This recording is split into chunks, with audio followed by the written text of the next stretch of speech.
Si Basilio sa San Diego.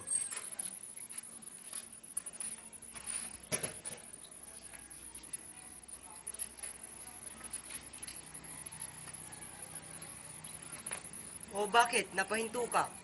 Pasensya na po, dahil nalimutan ko pala ang aking sedula. Oh, bakit?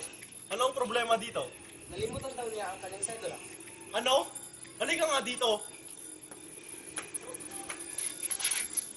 Idinaan si Metusalem ang pinakamatandang tao na nabuhay sa mundo.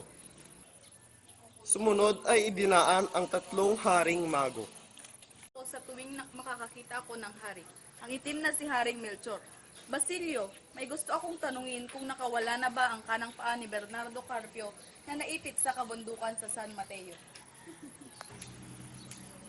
Matapos na idinaan ang mga batang malulungkot sa pag-ilaw at ang imahe ni San Jose, ay sumunod ang mga batang may mga parol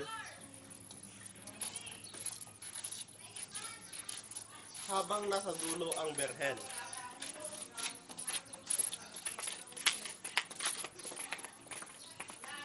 Salamat at natapos din ang prosesyon.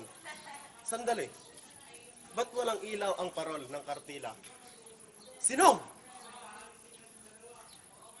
Ba't walang ilaw ang kartila? Mga gwardya, parusahan niyo siya. Napadaan si Basilio sa bahay ni Kapitan Basilio.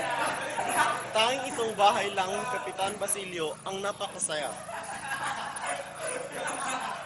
Ano kaya ang kanilang pinag-uusapan? Nagkakaunawaan na tayo, Ginoong Simon. Tutungo tayo sa Tiani upang tingnan ang inyong mga alahas. Huwag niyong kakalimutan ang sa akin, isang kairel sa relo.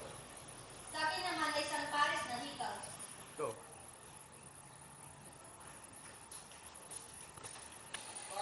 Five, six, seven.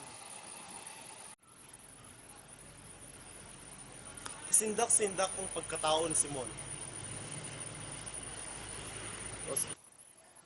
Pumasok si Basilio sa bahay ni Kapitan Tiago. Magandang araw po. Magandang araw po.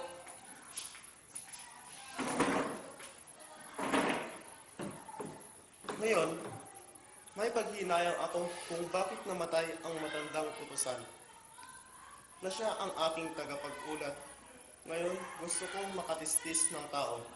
Palot namatay ang matanda dahil sa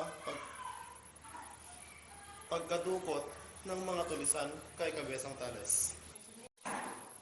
Kumain po muna kayo, Basilio. Pasensya ka na, wala na akong ganang kumain.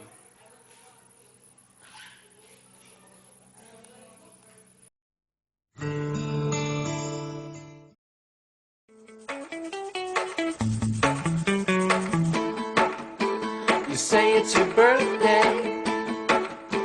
It's my birthday too, yeah.